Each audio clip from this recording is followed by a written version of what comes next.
Olá, tudo bem com vocês? Bom, eu espero que sim. Olha só, eu quero refletir um pouquinho os acontecimentos do jogo entre Palmeiras e Corinthians, mas, sobretudo, pontuar, né, como as equipes estão e como elas se projetam a partir de então na temporada.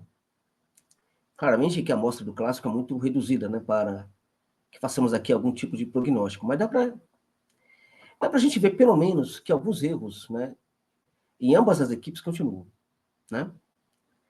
Então, olha só, eu vou focar na torcida do Palmeiras, na torcida do Corinthians e na arbitragem. E vou fazer o seguinte, eu vou analisar primeiro as questões para você, torcedor do Palmeiras, depois a arbitragem, que para mim é algo interessante de se comentar nessa partida também, e depois o Corinthians. E vou também colocar aqui a minutagem, de tal maneira que, se você precisar, você pode apenas assistir, você palmeirense, a parte que cabe ao Palmeiras, você corintiano, a parte que cabe ao Corinthians, e a vocês que querem saber da arbitragem, cabem ver essa parte também, que vou colocar no meio, tá? Justamente para dividir e para ser democrático também. Eu quero ver somente o Corinthians, então já pula, não tem nenhum problema. Isso aqui é em respeito ao que são as duas equipes, né? Apesar de que a torcida do Corinthians não dá o apoio a esse trabalho como a torcida do Palmeiras, né? Eu tenho, talvez aqui, 200 corintianos, tá? Para mais ou menos 17 mil torcedores do Palmeiras. Tem um problema aí, né? Mas a questão é que, do ponto de vista também jornalístico, é necessário focar a ambas as equipes. E claramente que eu torço para que a torcida do Corinthians chegue mais em peso aqui neste canal, né? Vamos lá, então. Olha só. O primeiro tempo do Palmeiras. Vou falar do Palmeiras primeiro, né? O primeiro tempo do Palmeiras foi algo que eu não via há muito tempo. Não foi só nessa temporada.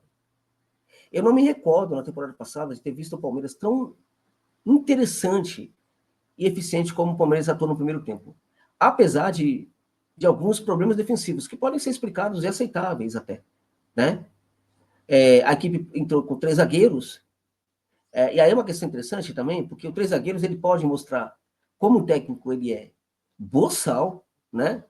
Conservador, medroso, mas os 3 zagueiros também podem permitir com que a equipe consiga fazer um jogo extremamente atraente, interessante, e nada excessivamente defensivo, né? E a gente viu isso nessa partida. O fato do Palmeiras entrar com 3 zagueiros permitiu, por exemplo, que o Palmeiras colocasse mais gente para trabalhar lá na frente, reduzindo aí da equipe aqueles que trabalhavam na volância. Como é algo um pouco novo, né? Tivemos algumas questões ali colaterais, né? Como, por exemplo, problemas defensivos que, se muito bem treinado, o Palmeiras com essa forma de jogar, poderia perfeitamente corrigir. Até porque o sistema defensivo, muito bem treinado, ele diz muito mais sobre a quantidade de jogadores que temos na primeira linha, a quantidade de jogadores que temos na volância, por exemplo, né? Então, acho que foi um ponto pro Abel aí, tá? A gente critica muito o Abel e merece críticas também no segundo tempo, mas muita crítica. Mas muita crítica. Merece crítica na temporada e merece crítica também nas 2 últimas temporadas, tá? Mas foi um acerto dele. Para tirar o 10, ele precisava ser bom também no segundo tempo, ele não foi. Demorou demais para substituir. Demorou demais, por exemplo, para pensar um 9. E se hoje não temos 9 no Palmeiras, também é muito por do Abel, né? Que bloqueou a chegada de alguns possíveis jogadores aí para o Verdão. Agora, um detalhe muito interessante, né? A maneira como o Palmeiras se associou no campo de ataque no primeiro tempo foi um negócio impressionante. Ao mesmo tempo, a associação é algo em que o Palmeiras falha no segundo. Tem um detalhe muito interessante nessa partida, que é a participação do Estevão. Para o bem e para o mal, o Estevão explica muito esse Palmeiras. Tá? Então, veja, no primeiro tempo, paradoxalmente, o Palmeiras jogou muito bem, praticando ali associações, troca de posição, né, infiltração, enfim. E quando o Palmeiras esteve taticamente muito evoluído, que nós vimos no primeiro tempo, o Palmeiras não precisou tanto do Estevão. É curioso isso, né? Ao mesmo tempo, no segundo tempo, quando o Palmeiras não está bem, não consegue mais, taticamente, mostrar muita diferença de qualidade em relação ao Corinthians, né? O Palmeiras solicita um pouco mais a presença do Estevão. tá? E aí, mesmo não tendo uma grande partida ainda no segundo tempo, o Estevão, ele foi decisivo, por exemplo, para ganhar um pênalti, né? Ou seja, as melhores participações dele, na minha opinião, foram no segundo tempo. Só que ali, muitas outras coisas no Palmeiras já não estavam funcionando tão bem. O Palmeiras já estava mais empobrecido taticamente. O técnico estava demorando para fazer as substituições. Impressionante a capacidade do Abel de fazer leitura de jogo. É algo que ele possuía bem mais no passado e hoje a gente percebe que não tem mais, né? Então, se este é um problema, se de fato o que eu estou falando aqui tem sentido, o grande desafio do técnico Abel Ferreira é fazer com que essa equipe do Palmeiras ganhe relevância tática e, ao mesmo tempo que ganhe relevância tática, essa relevância amplie a qualidade do jogo do Estevão. Porque o que parece é que vai haver uma coisa ou outra. E isso é um problema sério. E se isso é verdade, isso mostra uma falha do técnico, que tem sempre muita dificuldade para desenvolver jogador, para tirar o melhor dos jogadores. O exemplo disso é o Facundo. O Facundo é um jogador que está sofrendo para se adaptar a esse Palmeiras. Pelo que eu conheço do Facundo, ele está sofrendo. Isso por quê? Porque ele não recebe ajuda da comissão técnica.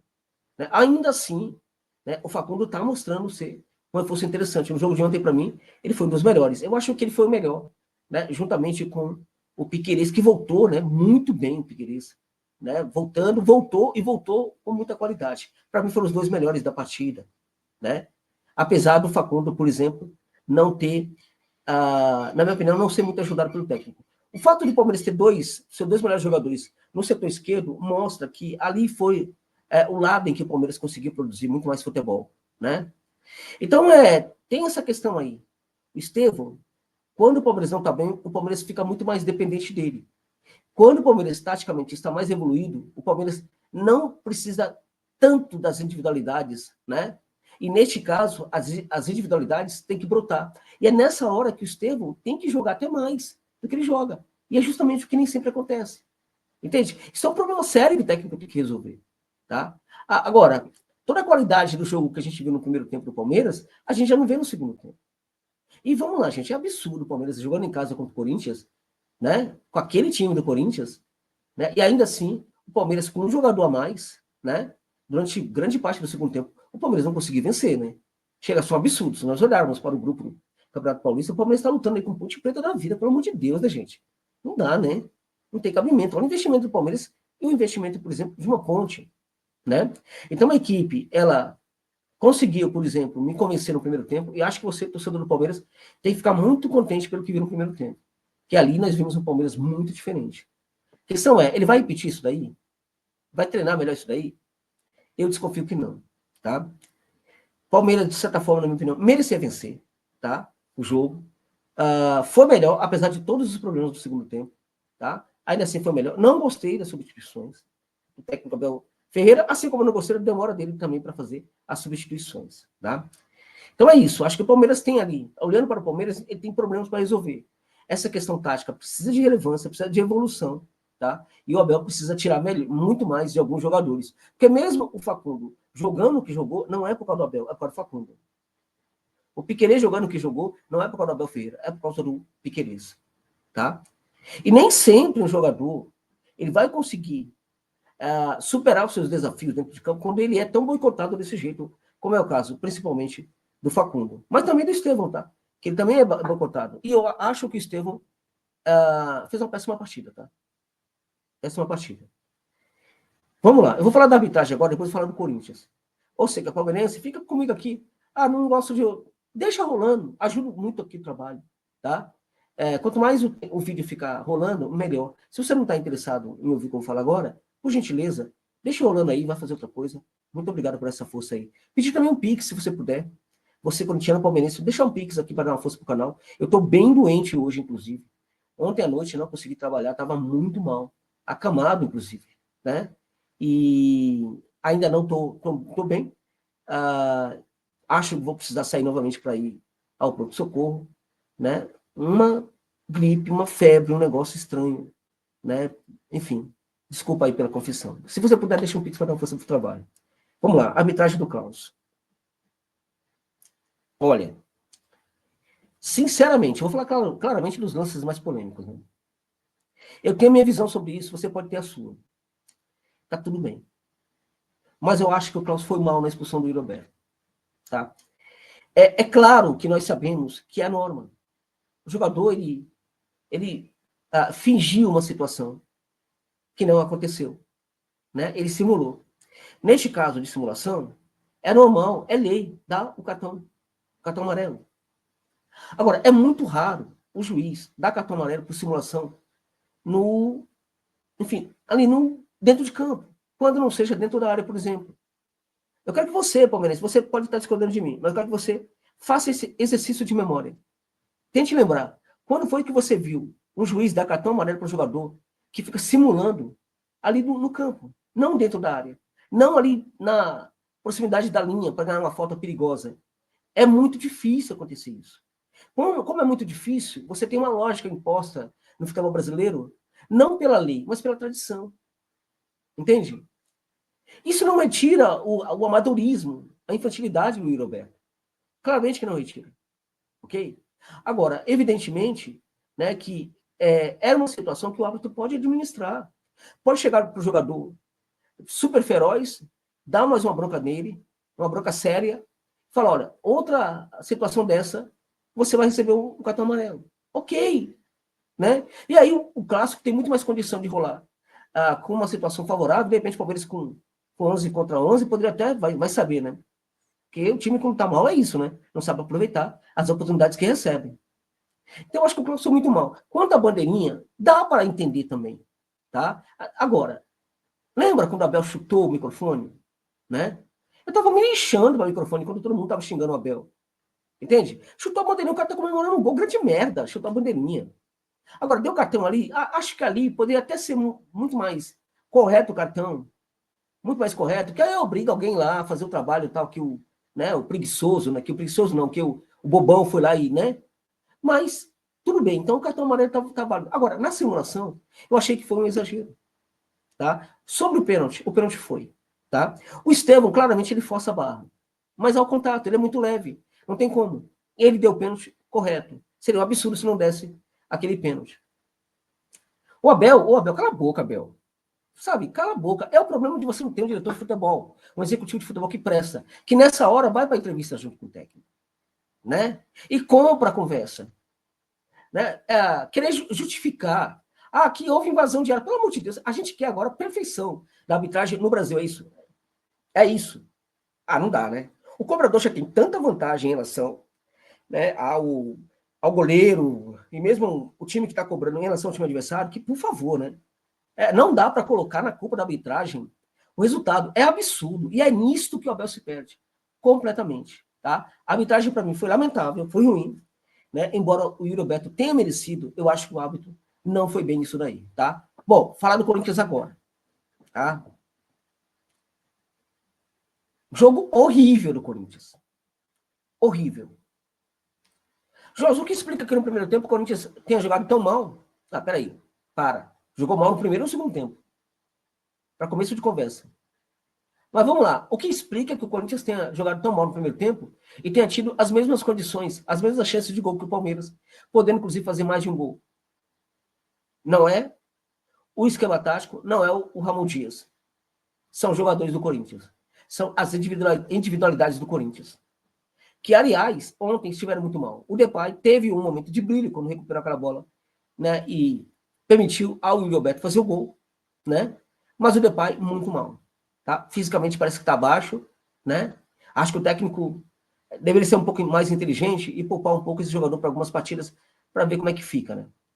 O Coronado, péssimo, tá? Era o jogo em que o Coronado deveria jogar. O que se espera do Coronado é que ele seja um substituto à altura do Garro. E em jogo grande, em que o Garro não está, ele poderia ser um substituto à altura próximo. Ele não foi nada disso. E é por isso que eu acho que quando o Corinthians se interessou pelo Luque Acosta, o Corinthians deveria continuar a intensificar as ações para contratar aquele jogador. Tá? Charles, olha, os laterais, né? Até quando o Corinthians vai ficar brincando com isso? Primeiro, o Ramon ele erra a não dar chance para o Palácios.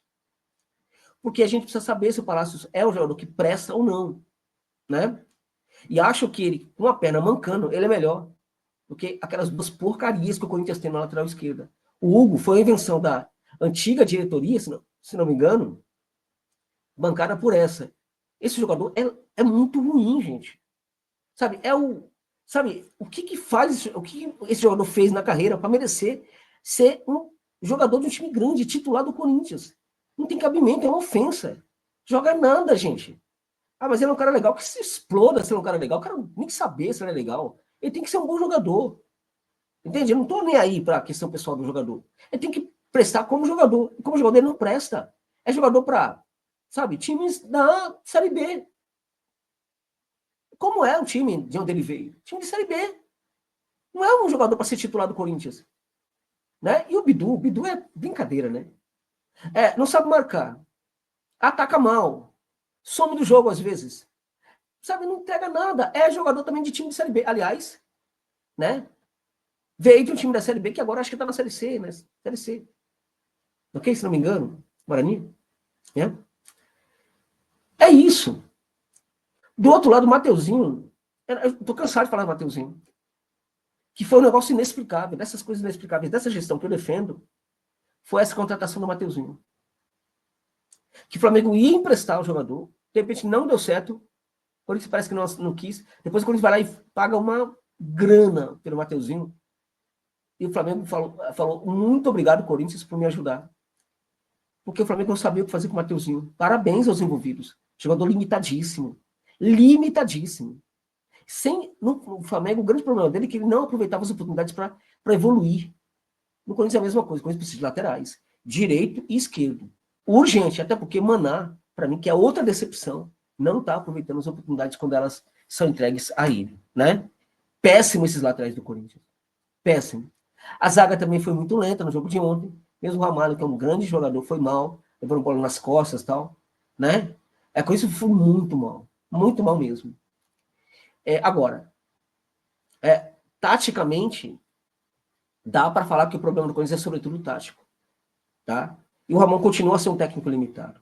É o meu temor em relação a Ramon Dias. Eu já falei disso para um amigo meu corintiano, lá do grupo do Corinthians, lá do grupo do WhatsApp do canal José Novales.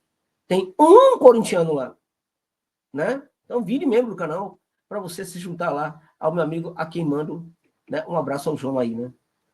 Tá, então, o Ramon, eu não confio no Ramon. Até porque, para mim, o que acertou o Corinthians não foi o Ramon, foi o Garro. E o Corinthians precisa parar de ser o Garro e mais 10. O Corinthians precisa ter uma evolução tática para que, quando o Garro não possa jogar, o Corinthians consiga entregar futebol. E muita coisa que ainda está funcionando foi pelos ajustes feitos na equipe pelo Garro e não pelo Ramon. Tá? Então, no jogo de ontem, o Corinthians precisou do técnico e não teve o técnico. Péssimo demais da construção, medroso, covardão, né? E que se não fosse o Hugo, teria perdido. Acho que o Hugo é o grande acerto aí da gestão, né? Goleiro espetacular, na minha opinião. Espetacular. E vai fazer muita história no Corinthians. Então, o Corinthians, olhando para o Corinthians, a gente percebe que vai continuar na temporada dependendo do Galo. Né? Ou o técnico acorda para a vida, eu acho que ele não tem potencial para fazer algo muito diferente do que ele faz, né? Ou então o Corinthians vai precisar ter que torcer para que o Garro não tenha mais lesões.